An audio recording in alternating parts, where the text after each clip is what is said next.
Good evening and welcome everyone to session 3. How'd you do with the homework? Well, by tonight you should be done with sections 1 and 2 for sure. How many made some progress with section 3? A couple. Did any questions come up as you were, completing the workbook sections? Anything unclear? Any questions? Okay, great. Anyone want to share anything with the group that may have been anecdotal, funny, or maybe surprising while you're completing the workbooks at this point? Not yet, huh? Okay. All right. Well, last week we talked about estates, all things estates, what they are not, probate court, probate process, and wills versus a trust, and a few other things. So I hope that was valuable. Did any questions come to mind after our session? I didn't hear from anyone, and it just reminds me to share with you that you'll have my email address, and anytime that something comes up while you're either completing the book or just thinking, feel free to shoot me a note. I'll get back to you, okay?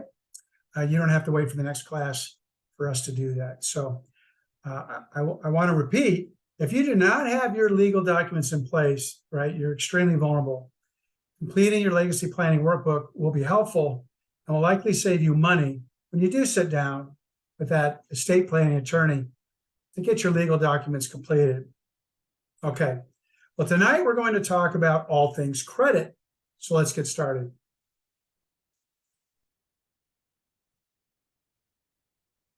Give me a sec here.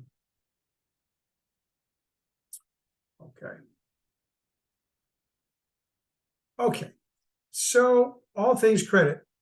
I think most of you know by now that your credit record is a beautiful thing, and it's important that you keep it safe. It's an account of all your personal financial history. Credit records are used to determine whether you can get a car loan or an apartment or a mortgage, obviously new credit cards, some cases a job. So that's why it's important to check your credit record at least once a year to make sure it's correct and that you're familiar with all the information in it and are comfortable with the information in your credit report. It includes a lot of basic information, your name, your date of birth, social security number, addresses, and employment information. If you see an address, an employer in there that you never worked for or a place you never lived at, well, that's a discrepancy you ought to bring to the agency's attention. It also includes a list of all the loans and credit accounts you have had for the last 7 years, including every late or missed payment. Credit record, unfortunately, will also include any financial judgments made against you in court. Bankruptcy, foreclosure, and other legal judgments are reported as public record and show up here for about 10 years, I might add. Now, companies and individuals look at your credit report and determine whether you should be offered new credit, right? Your credit record shows how financially reliable you have been in the past and perhaps provides an indication of how responsible you would be in the future. Now, I said every U.S. citizen is entitled to a free credit report. It used to be every year. That's changed. It's now every week. I don't know anyone who would want to go look at their credit report every week. Can't think of a reason for wanting to do that, but you can at no cost. A lot of things have changed with the 3 credit agencies, Equifax, Experian, and TransUnion.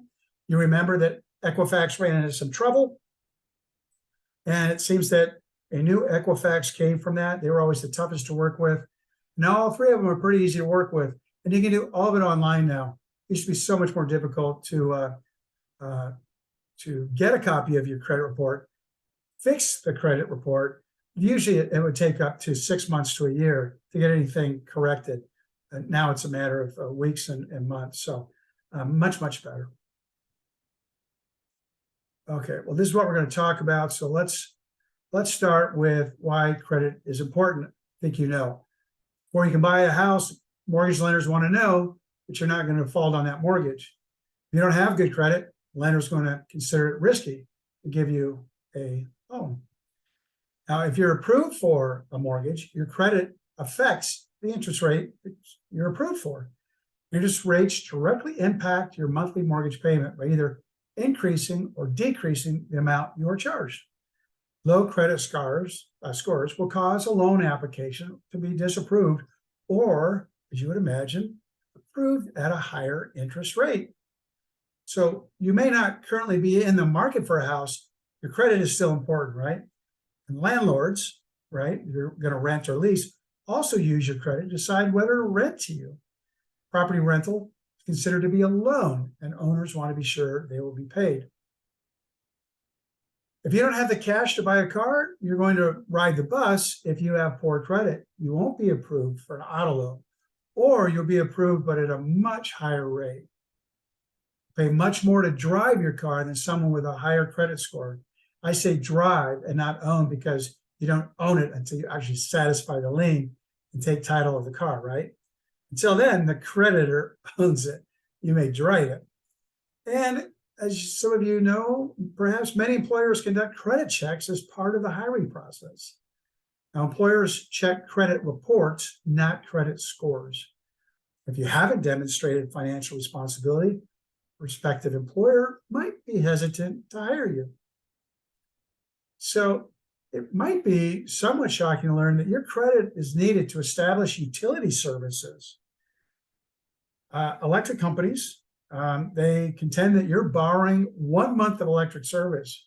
So before turning on that service, company wants to check to see if you have good credit. Those utility services conduct checks, including cable, telephone, water, even cell phone service providers run a credit check to see what kind of a risk they're dealing with. And of course, business loans, the final bullet point here, you need squeaky clean credit, a great score for any kind of business loan or credit line. It's almost impossible to get, except during COVID. It seemed like they were giving money away to small businesses. They did not give any to Wings for Widows, I would share with you. But you need a full set of financials. But most of these are personal guarantees on these business loans. I'm talking about small businesses, not corporate, where there's investors and all that sort of thing. So, you've got to have great credit to provide a personal guarantee.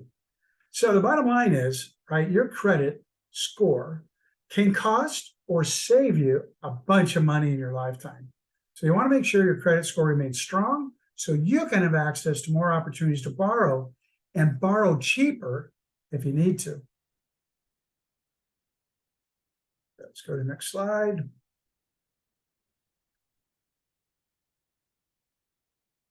Now, if you have any credit accounts, such as the credit cards or loans, you have a credit report. This data is then distilled and calculated to create your credit score by credit bureaus. And while there can be differences in the information collected by credit bureaus, there are 6 main factors evaluated when calculating a credit score. This will probably be new to you. First, shown here, your payment history. Okay? Well, you got them all. Current debt load, the length of credit history, types of loans and debt, credit limits, and how many new credit accounts you have. So to see how it all breaks down, here's an example of how most scores are calculated.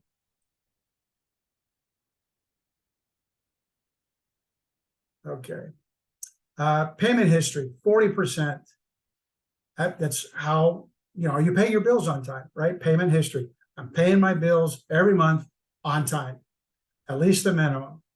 That is 40% of your total score. Pretty important. It's why it's at the top, right? Pay your bills on time. And then the current debt load, we'll talk about that. Like, what does that mean? It means how much debt are you carrying based on the net income that you have. So we hear the term living paycheck to paycheck. That's a pretty heavy debt load. There's nothing extra. So 20% is current debt load. So payment history and current debt load, 60% of your score. Okay. Length of credit history, 21%. Pretty important. That's why it's so when folks are starting out right out of college, right? You get them a credit card, you let them use it, you build up that payment history. They've got no debt load. right? Because it's a credit card. Maybe there's a car loan in there. Probably not a homeowner. And then the length of the credit history, right, grows. And so that becomes more and more important to their credit score. And that's why over a period of time, right, credit limits are increased as long as the payment history, right, supports that. Types of loans and debt, 11%, right? There's bad debt and good debt, right? Good debt, mortgage. Bad debt, credit cards. Kind of obvious why they're in those categories. Credit limits and the percentage that's actually in use at any time, 3%. And then new credit accounts, 5%. So you open a whole lot of new credit accounts at one time, not gonna hurt you, but it's not gonna help you. Okay. A lot of times you get a question like, we have a lot of credit cards, but our score is good, right? Because we don't use any of them. Actually wrong, right? That payment history is 40%. They want to see you use a card and pay the bill on time. That does the most to help grow your credit score. If you have 10 cards and you never use them, that sort of works against you under that type, the credit limits and percentage in use. You can see it's only 3%, but if you add up 10 cards and you end up having 100,000 of credit limit, but you don't use it, it's not helping you. It's probably, if anything, hurting you. Okay.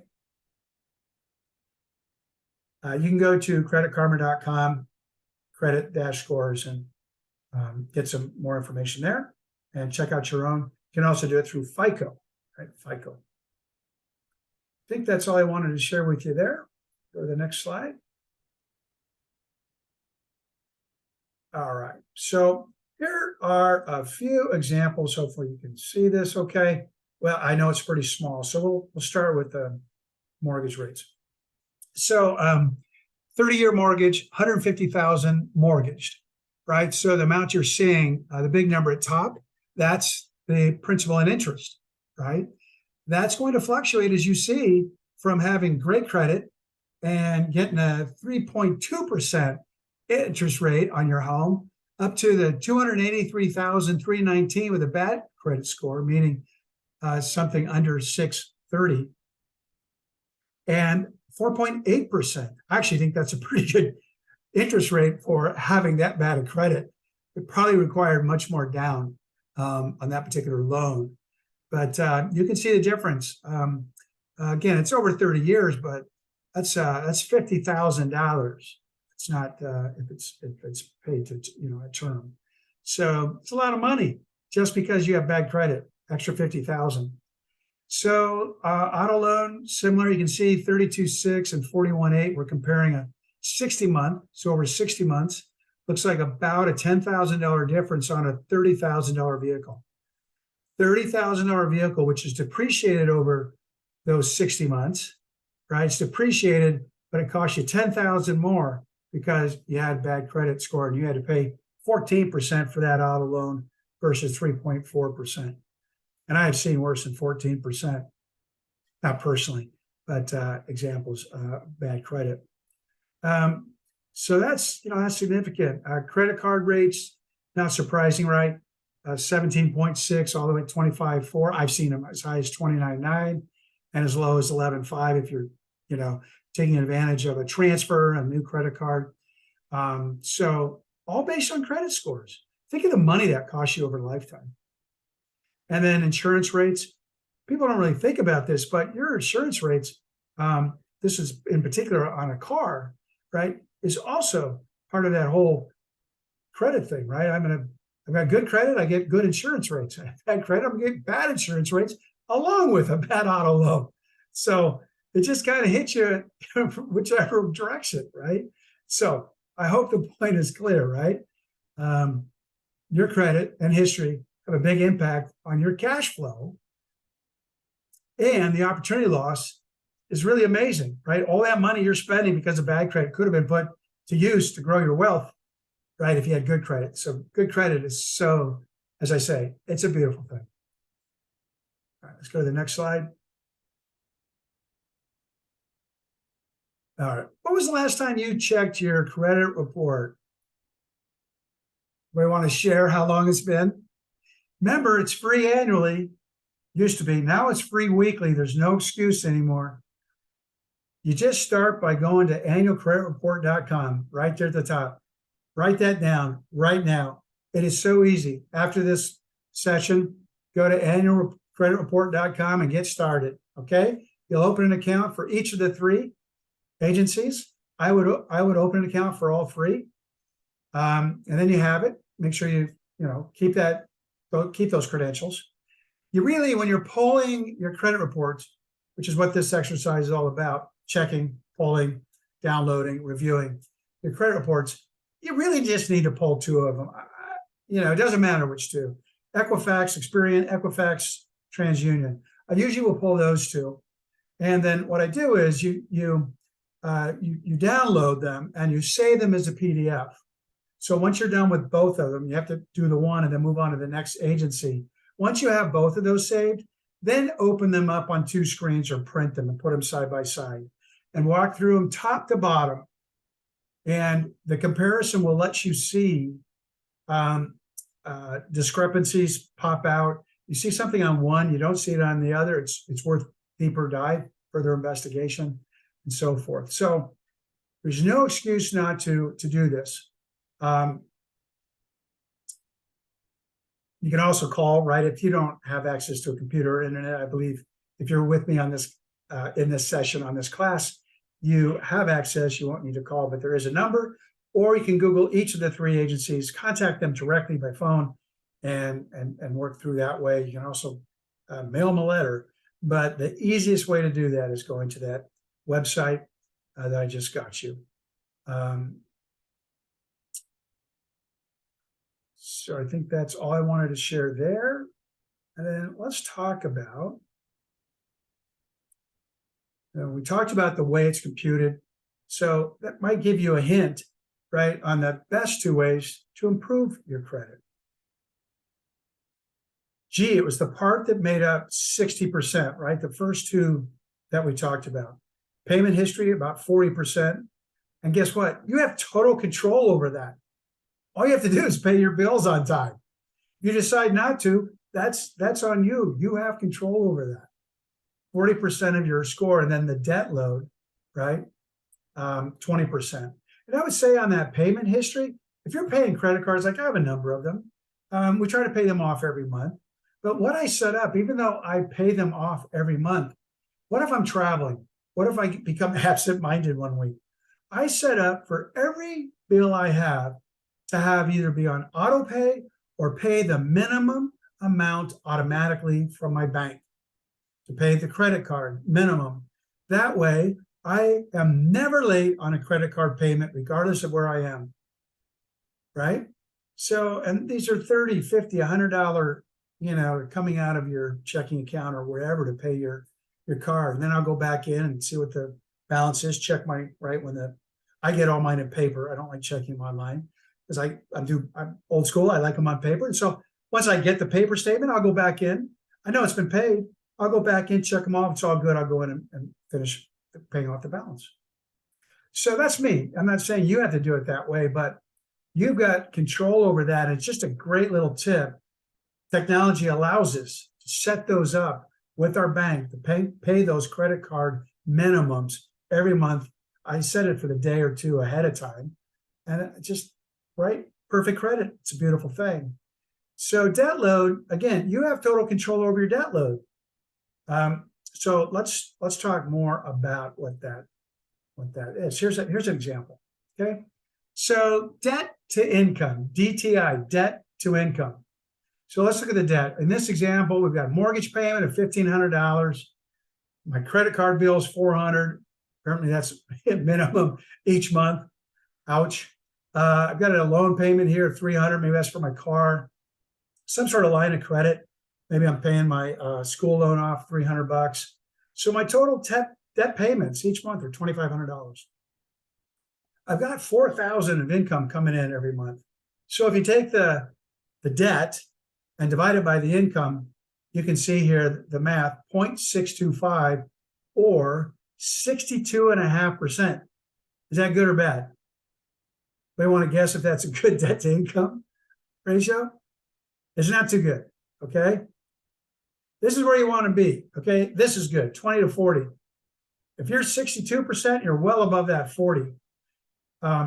A rule of thumb, common ones, and there's rule of thumbs for all expenses, but the big one's your mortgage, right? That's usually your most expensive, your biggest expense. And so usually that's pegged at no more than 30% of your income. Just your mortgage should be no more than 30%. What happened in 2006, 2007, 2008? Yeah, debt to income got crazy, right? Folks were buying $1 million homes with $4,000 a month. That's crazy. So, right, 20 to 40% is a prudent debt to income ratio. So you can figure this out for yourselves, and you should, right, before the next class. Figure out what your DTI is.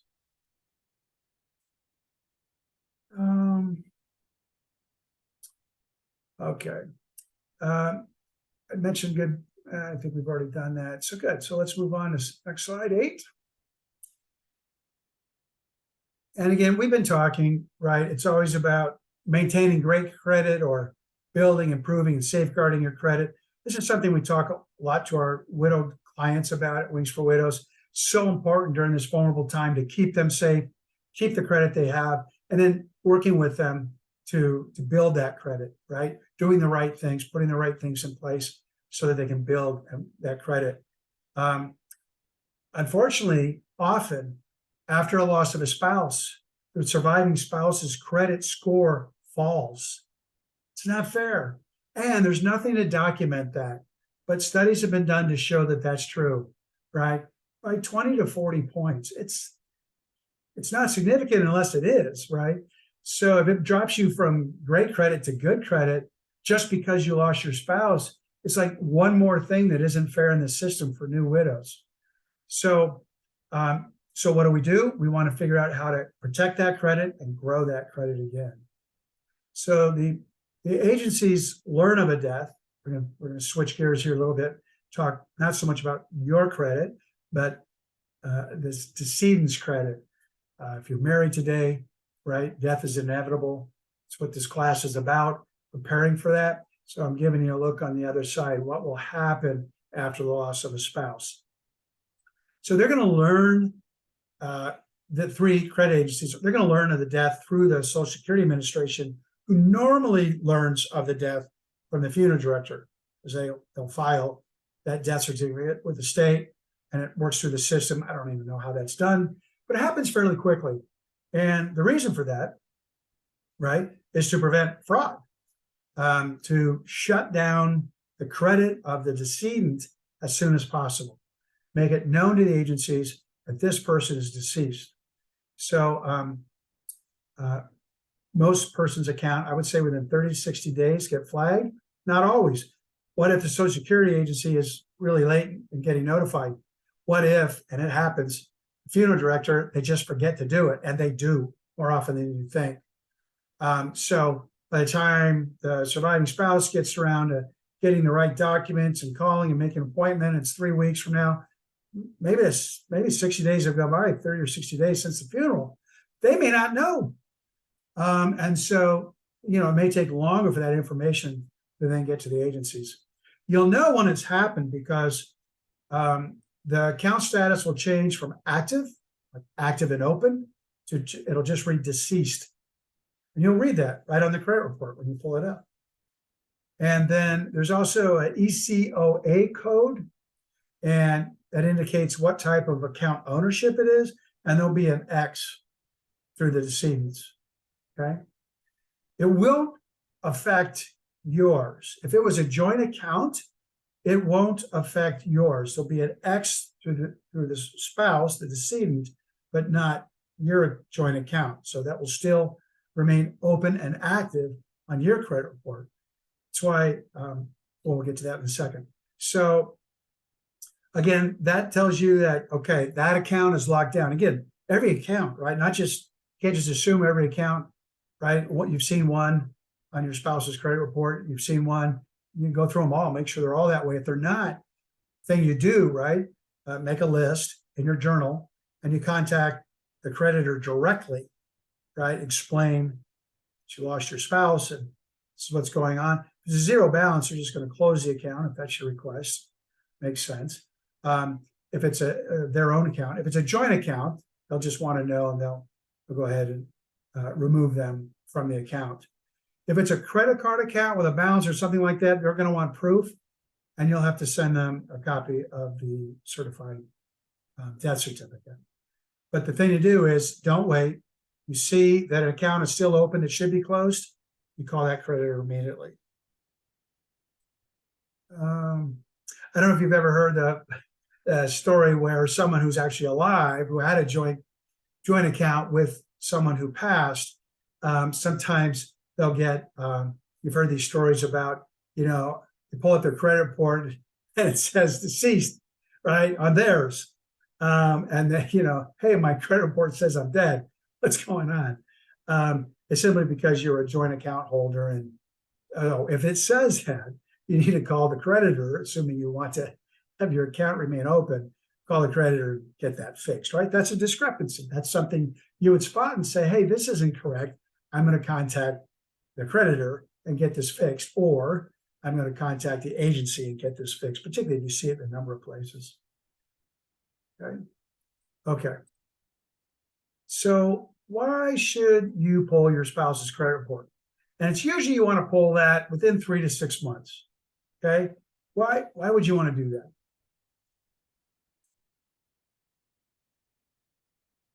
I'll tell you, it is the best way, maybe the only way, to review all of his or her accounts after death, right? This includes the decedent's accounts and joint accounts. There may not be a folder in the file that says Home Depot, but their credit report will tell you that your spouse opened an account, 15 years ago, and it's still active and open. So you may not know everything that is out there. You will once you pull the decedent's credit report. And again, if you're not checking credit reports regularly, you will find open and active accounts that you haven't used for years, maybe decades, that are still hanging out there. Again, it's not helping your credit score. More than likely, it is hurting your credit score.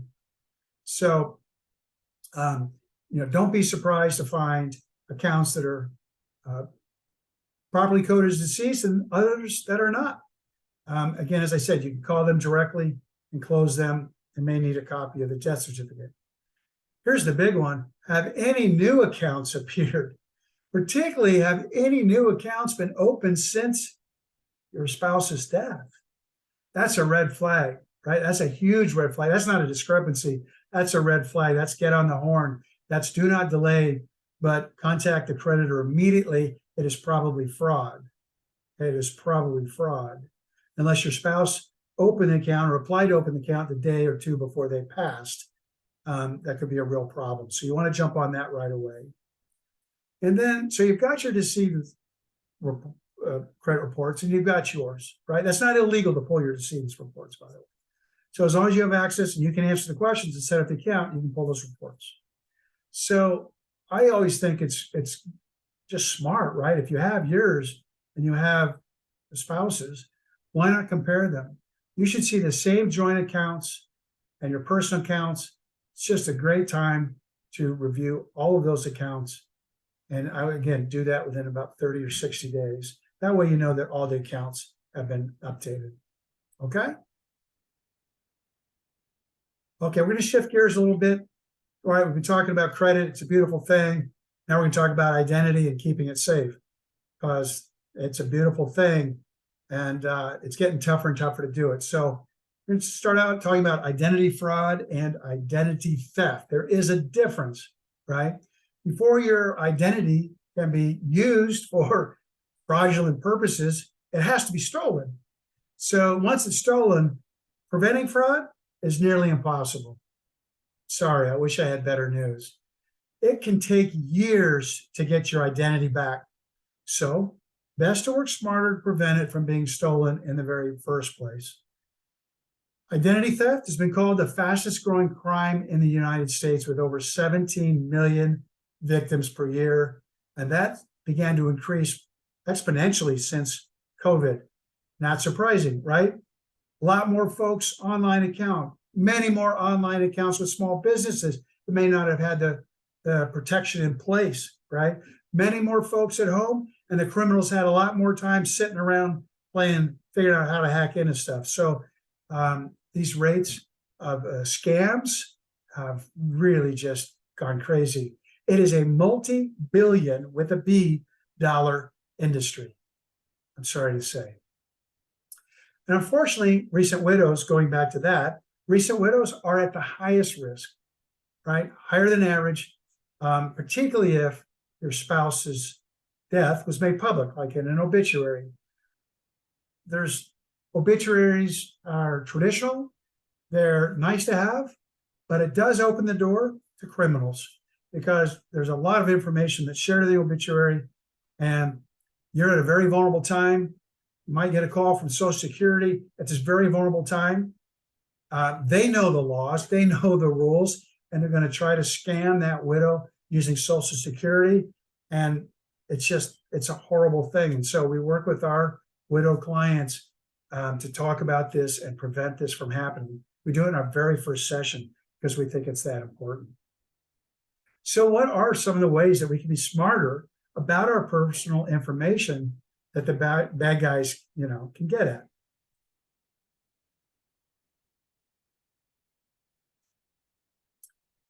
Well, here's just a few ideas. Okay, this graphic gives you probably the more popular ideas. Some of these aren't going to be new to you, right? If you Google this topic, you will find hundreds of ideas to help you safeguard your identity.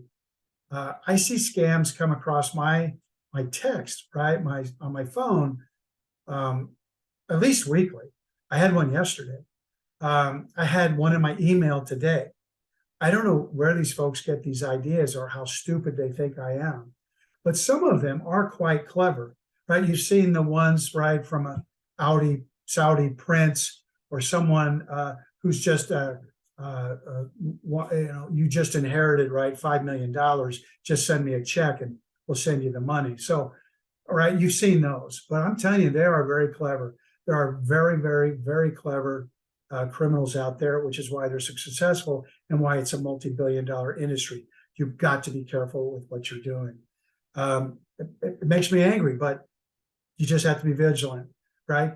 I guess the easiest one we all kind of fall susceptible to is because we're curious, right? It's our nature. When you get an email, you don't quite know what it's about, or the subject line is enticing or compelling, right? You click on it because you want to see what it is. Unfortunately, that's a bad thing to do. What I've been trained to do as a financial advisor is to hover over the URL, right? That from person, right? Sending it, hover over there. Regardless of what it says that you're visually seeing, the real sender will be shown to you when you hover over it. If it says there's a FedEx logo on there, or a UPS logo, or Social Security Administration logo, but you click over the link and it doesn't say FedEx or Social Security Administration, then you should not open that. You should delete it. I got a fax yesterday. We don't have a fax number. We don't take faxes. I never get faxes. I deleted it. I don't care what they're trying to fax me. Right? So you just have to be prudent and vigilant, right? If they want to fax me, they can find another way to get a hold of me to get us what it is they want to share. So, so never ever click on a text you don't recognize or expect. Same is true of email. So some of these other ones, examining your financial statements. That's why I like to get them right in my hand. When they're online, folks tend to not look at them as often. Oh, the statement got in, I'll get back to it. I had that for a while. I went back to paper. I know I want to say trees too, but I want to be able to look at my paper statements, circle the things I don't understand, go call those. I call a number on my financial statement almost monthly. I want to know what that charge is. And if it's not a charge that I'm expecting, I'm going to go debate it. I'm going to find out what it is and get rid of it. So I get them by paper because I'm just more diligent about going through my stuff. Your hard copies, right? Getting those statements in. I mean, one thing is, right, it can be stolen right out of your mailbox if you get it that way. Got it. I'm taking that risk. But, and mailboxes, there have been more thefts in mailboxes recently that I've been made aware of, even in my own neighborhood. So it does bother me. When I'm mailing a check, right, when I'm mailing a check, I will go put it in a post office box or take it to the post office. I will not put it in my mailbox. So, again, just being vigilant, protecting your computer, sort of like duh. Two-factor identification, I use it all the time now. I have to use two-factor identification to get into our Wings for Widows Facebook account. Facebook, there's nothing confidential there. Two-factor identification, not a bad thing, right? We talked about emails and text. Avoiding public Wi-Fi. Oh boy, I see everybody on their phone or their tablet in the airport. You're waiting, you're delayed. Out it comes. Jump onto the free Wi-Fi in the airport. If you're, or you're, or using your phone, not smart, right? There are so many criminals hanging out in airports and quite frankly, on your own flights, right? They have the technology to walk down the aisle and grab your passport information, your credit card information, anything where there's a magnetic strip, okay? That's how good they are. And you sure don't want to be talking about anything confidential or sharing any confidential information or, right, sending data over a public Wi-Fi. Just avoid it. So easy to be intercepted. Okay.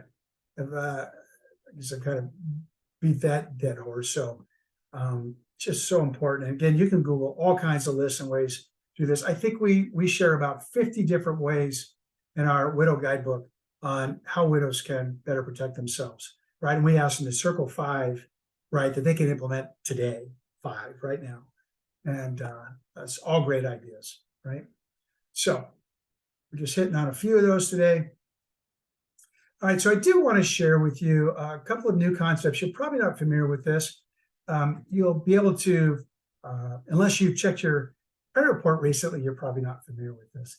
So we're going to talk about 2 ways to protect your credit by also helping to protect your identity. Good idea, right?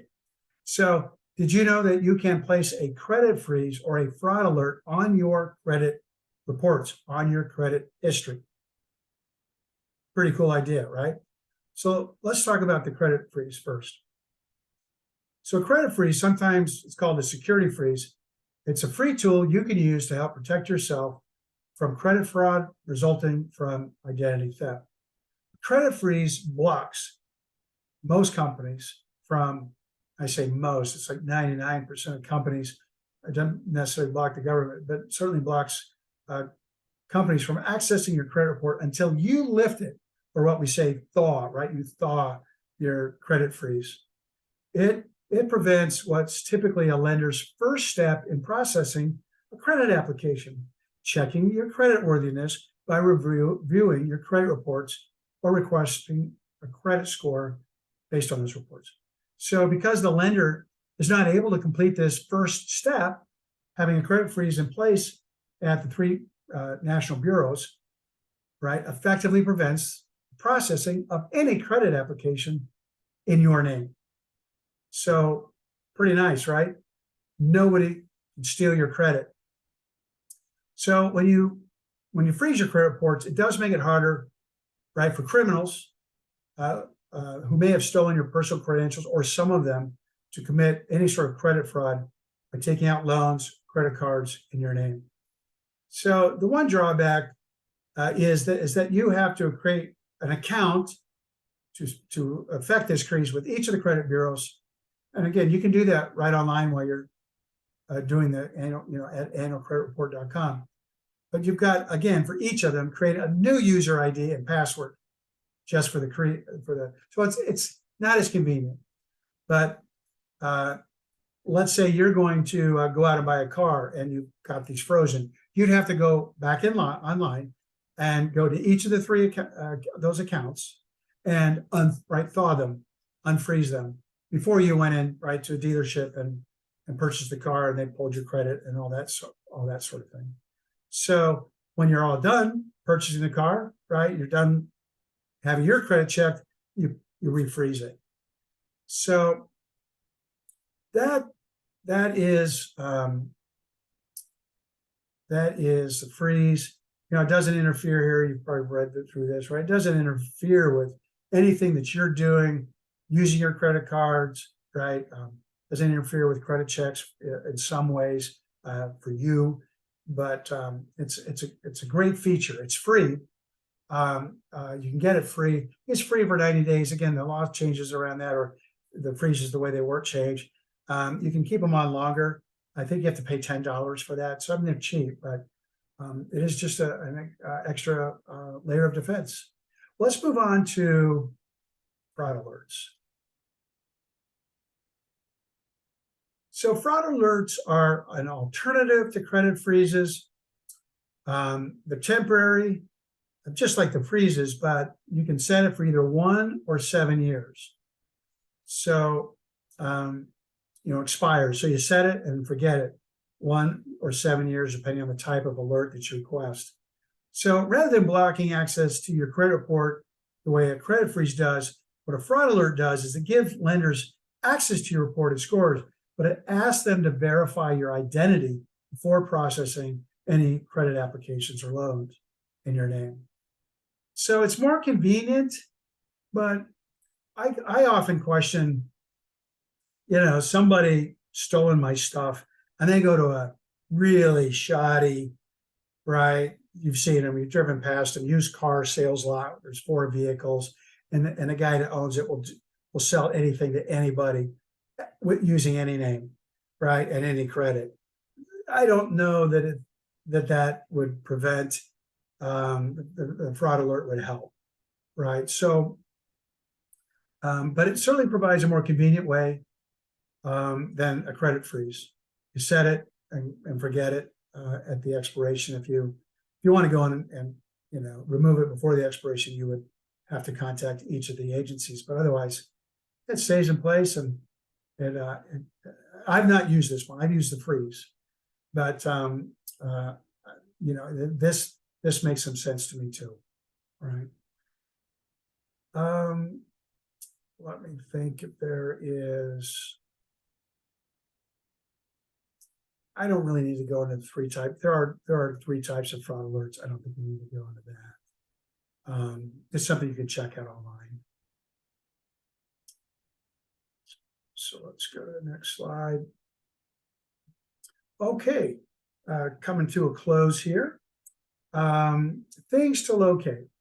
That's what we're going to focus on in section 3 in our workbook. So what does that mean? You are going to locate your important documents. That's step 1.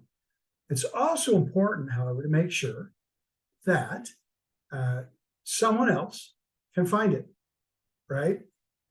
As we did before, close your eyes, imagine, right? Someone is coming into your home, your office, going through your stuff. What are they going to find? So it's you finding those important documents and then making sure that they're in a file system so that somebody else can find them, right? So you buy a stack of folders and a magic marker, maybe some little stickies, and you go to town and you just get her done. This is a pretty good time to do that.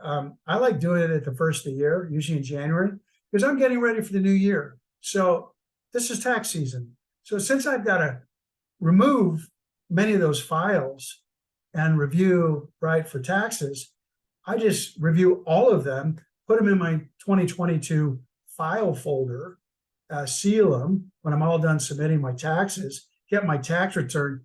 They all go in there together. If I get it audited, everything is in one. It's actually a sealable plastic bag. Everything is in one sealed plastic bag. I never have to look at it again. But if I do, my receipts, my statements, my tax returns, everything that's important for that year is in one folder. And then I put all of those tax folders in a box, right, that I save. And you're supposed to save it for 7 years. I think 3, right? Most tax audits happen in 3. I'm just in the habit of kind of saving everything for 7 years. But you certainly don't have to. If you're short on space, I think 3 or 4 years is plenty. If you're going to get audited, it's going to be usually within the first 3 years. So So I guess I wanted to mention here the third point, right? I created a legacy file. So my book, my workbook, is in there along with other documents like my DD 214. I found out information on burial at Fort Snelling and about the benefits that I have and those sorts of things that are military related. And I have all those in my file as well. And as I find things, right, or update things, they're going in my legacy file. So mark one of your file folders, legacy file, and put this book when you're done and those types of things, right, that we'll be talking about in the next 3 sessions in that file, right? Guess what? Everybody will be able to find that file. Let's see, and then safe deposit box. You know, if you have one, it's kind of old school. If you have one, right? My kids don't know what a safe deposit box is. They don't even know where the bank is. Okay, they don't bank like we do. They Venmo, and everything's online. So they don't know what a safe deposit box is. We had one for many years, and we decided to close it and buy our own safe, bolt it to the floor in our home, and it's safe, it's waterproof, it's fireproof, and it's convenient. And if someone needs to access it, they know where to go to get the combo, and they know how to do that. And our copies and some originals are in there, right? Our birth certificates and things like that. Our important papers are in there. Copies of all of our legal documents are in our legacy file. And the original copies of all those legal documents are with our attorney, where they should be. And copies of our legal documents, particularly our power of attorney and our will and certificate of trust, they are with our successor trustees. My wife and I are executors of our wills, but should something happen to both of us, we have a sibling or siblings who will come in and settle our estates, and they have copies of all of our legal documents. That's how it works. That's how it should be done, right? You don't get all of your important papers and go put it in a safe deposit box at the bank where nobody has access. Because once you die, at least in Minnesota, it takes an act of God to get into a safe deposit box at a bank if prior arrangements have not been made. So that's why we decided to go with the safe. If you have any questions about the safe or safe deposit box, I know sometimes I get questions about that, just reach out to me. But again, really important. People get confused all the time. They think the originals should go in the safe deposit box or they're safe. Now, the originals, at least the legal originals, should go with your attorney. Our birth certificates, right? Those types of things, originals are in our, are with us. So think about that as you attack session 3. Let's open our books to page 26. And while you're doing that, which is the beginning of section 3, my documents, that's what we're talking about here specifically, right? My documents. Hey, just cross out anything that you don't have. And some of these things, if you don't have it, circle it, because there are things you need. If you do not have a medical power of attorney, you need one. Circle it. That becomes an action item, right? You may not have a need for citizen papers, right? You may not have been divorced. You will not have a divorce decree. Scratch it out. Just put a line through it, okay?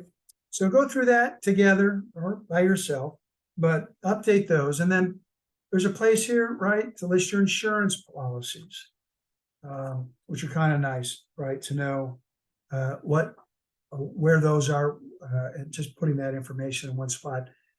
Keys and combinations, that's something that we don't think about, right?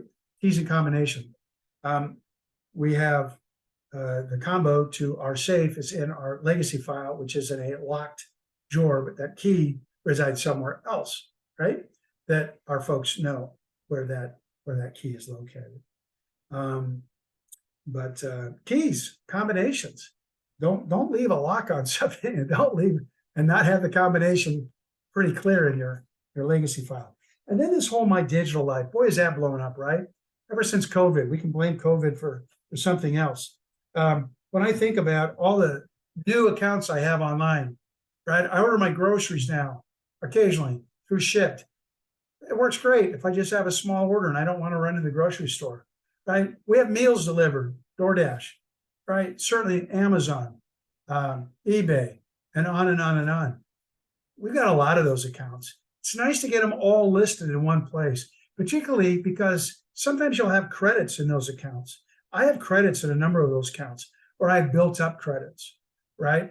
And so if I pass, maybe those credits could be used, but that no one will ever know if I don't list that account. So think about that'll take some time to kind of go through there and list those accounts, and you may have to use the back of the paper to list them because there are so many of them. So anyway, that's what you're going to do for homework. I hope tonight was helpful, maybe a refresher. So if you've not pulled a credit report, do it, right? If you don't know your DTI, figure it out. And then use a filing system, find those documents, get organized, and create your legacy file. And I will see you next week. Okay? All right. Awesome. Have a great night, everyone. We'll see you next Tuesday. Bye-bye.